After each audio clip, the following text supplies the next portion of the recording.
Most ministers have rediscovered their cosmopolitan multi-faith roots. While they still revere Set as their founder and the first vampire, it's less common for the Setites of the ministry to cling only to the worship of Sutek. This is not the case among the Setites who claim membership of the very Church of Set. Dedicated to the rites of Setite orthodoxy, the Church of Set's members believe they must conspire to weaken all other clans and their founders in order to pave the way for the resurrection of their founder. Your membership of the Church of Set may be as a new adherent, desperate to find meaning and mentorship in a hostile world. Or you may be one of the dedicated faithful, rejecting the idea of enslavement to other antediluvians and seeking freedom from all chains by following Set's holy guidance.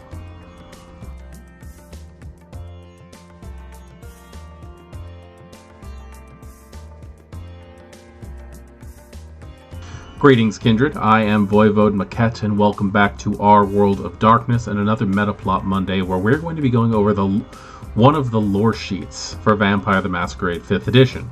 In this one, we are going to be going over the Church of Set lore sheet, found in the Anarch book. And this is a very interesting lore sheet because it goes into details of how the inner church itself works. And this is how most people view the Setites, at least in the old game, that they believe that Set was their god, that they believe that Set was the first vampire, and that he's completely different when it comes to the vampire cousins that believe that they came from Cain. Some followers of Set actually believe that Cain was another vampire, or that Set himself was Cain.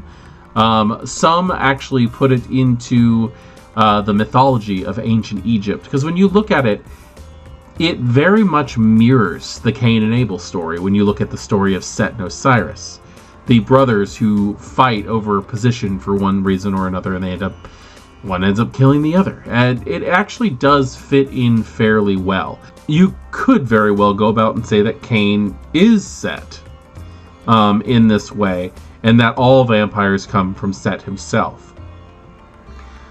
But in V5, things have changed. You don't just have the Set worshippers any longer. You also have the worshippers of the Midgard Serpent. You have the worshippers of Quetzalcoatl. You have so many different variants of Setite on who they could be. But when you take the Church of Set lore sheet, you're putting yourself back into that classic follower of Set mentality. That is the first thing that I want to point out, is that the Church of Set does not say on it that it is a clan-specific lore sheet, because you don't actually have to be a member of the ministry to be a follower of Set.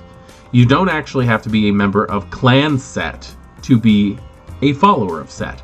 And that was something that I always found that was really amazing, is that you could literally play a game where you're playing a follower of Set Bruja or a follower of Set Toreador. Like, anybody could truthfully believe in Set, not just his own personal clanmates.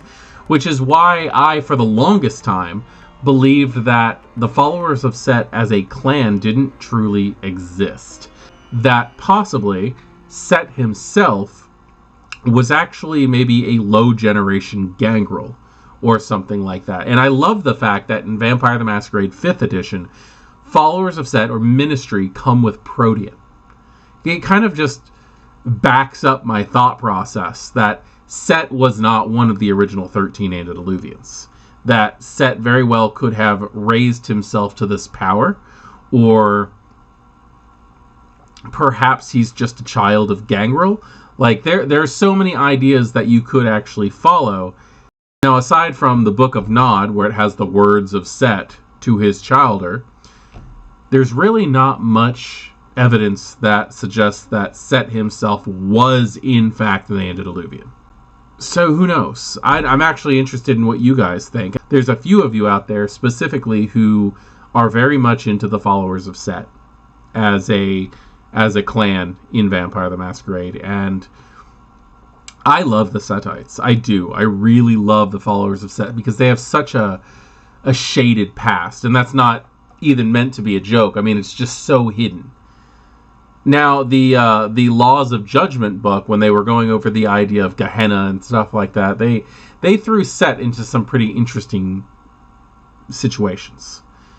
And in Vampire the Masquerade 20th Anniversary Edition, again, the followers of Set have become something new with their grouping with the Giovanni and the Independent Alliance.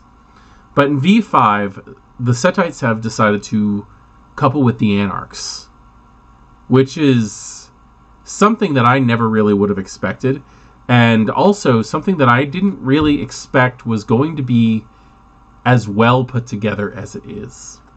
Well, let's just go ahead and jump into this lore sheet and discuss the various effects that it can give the players. Investing one trait into the Church of Set gets you Congregation. You have access to a herd of kine, but these mortals are a unified religious flock you can manipulate. This congregation can belong to any mainstream of fringe religion, and whether they see you as their leader or just another parishioner, you can feed from them easily. This lore is equivalent to a 2-dot herd, though it requires you to show up and uphold the faith regularly. Congregation is such a detailed thing because you're talking about a group of people who you are affecting in some fashion when it comes to their faith. This does talk about how you can manipulate them. You can feed from them. I think as a storyteller, I would allow this to be a little bit more like a mix between herd and contacts that you can actually feed from. Now, I understand it's only a 1 point, but it's also one of those things that what's better for the story is going to supersede what the actual ruling says. Because it does say that you can manipulate them, but it says also that it acts as a 2-dot herd. Investing 2 traits into this lore sheet gets you Tap the Secret Vein. Through the method of a simple interview, you can analyze whether a mortal or kindred has a secret they're trying to hide. You gain a 2 dice bonus to insight-based tests to find whether someone is keeping a secret. This is one of those things that I think looks a little bit better than it actually is when you stop and think about it. Because yes, it does let you find out if a target is keeping a secret, but it doesn't actually state that you find out what that secret is. And all vampires are keeping secrets. Now, this might make it a little bit easier to find what that secret is. I think I would go ahead as a storyteller, allow people to have that 2 dice bonus when it comes to rooting out what the actual secret is itself, but you would actually have to find out if they have something worth looking into first. Investing 3 traits of this lore sheet gets you freedom from the Aeons. Set despises his fellow clan founders, or so the legends say. The Setites consider the other founders Aeons, and demonstrate a resistance to their power. You gain 2 additional dice on rolls resisting dominate and presence attempts from vampires of other clans. This is such a fancy way to just describe the old 1-point Toreador merit of Blase. Because that's what that was, you just ignore presence. But I guess this is kind of mixed with Iron Will as well.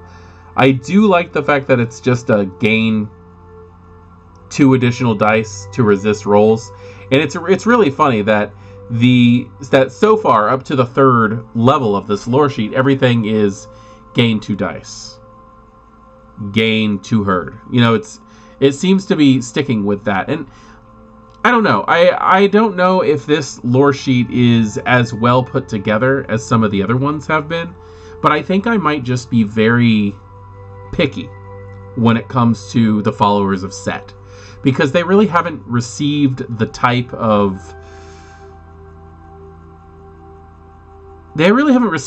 publicity that I feel they deserve. They're such an interesting clan. Investing 4 treats gets you Degenerative Process. The Church of Set teaches its adherents that a man must be brought to his lowest before he can rise to meet glorious Sutek. You can push any being, mortal or immortal, to indulge in degenerative corruption, only to come out clean on the other side. With a successful manipulation plus persuasion roll, you can persuade any individual to break a tenet or conviction, gaining at least 1 stain. When it is done, they feel purified. The targeted character restores up to 3 superficial or 1 aggravated willpower damage. Degenerative Process to me seems like the perfect Setite example. This is what I have been saying whenever I talk about the followers of Set. The fact that people see them as just like dirty tempters, the snake in the garden types, but they're really trying to set you free. They are looking for those strong enough to pick themselves up when they've hit those lows. And this 4-point lore sheet definitely embodies that. Investing 5 traits into this lore sheet gets you Body of Set. You possess a fragment of Set's skeleton, sarcophagus, or burial robes. Though the implication of Set's final death is debatable, the holy, or unholy, depending on your perspective, artifact gives you drive to succeed and impressive influence over followers of Set, conveying a 4-dot status among other ministers. The relic also helps you to touch the mind of Set through meditation, and once per story, you are able to reduce stains gained from breaking a tenet by 1, if following what you and your storyteller perceive as the will of your god. This really does put it into an interesting perspective of what you have. If you have a portion of the burial robe or part of the sarcophagus, so what? So what? At that point, it does not matter. But the bones of Set, or possibly like a small container of ashes or something like that, being portion of Set, that specifically states that Set is dead. Now, that does not take away any faith that a follower of Set might have. You could not be looking to raise him from torpor. You could very well be trying to raise Set from Duat, from the Shadowlands. He could be a wraith, and you're trying to get him re-inhabiting this earth. You could be attempting to try to make him become arisen. You could be attempting to get a hold of necromantic oblivion so that you can put him into the body of one of his you could be attempting to get oblivion necromancy to try to attempt and put him inside of the body of one of his loyal followers. There is so much that you can do when it comes to your faith as a follower of Set.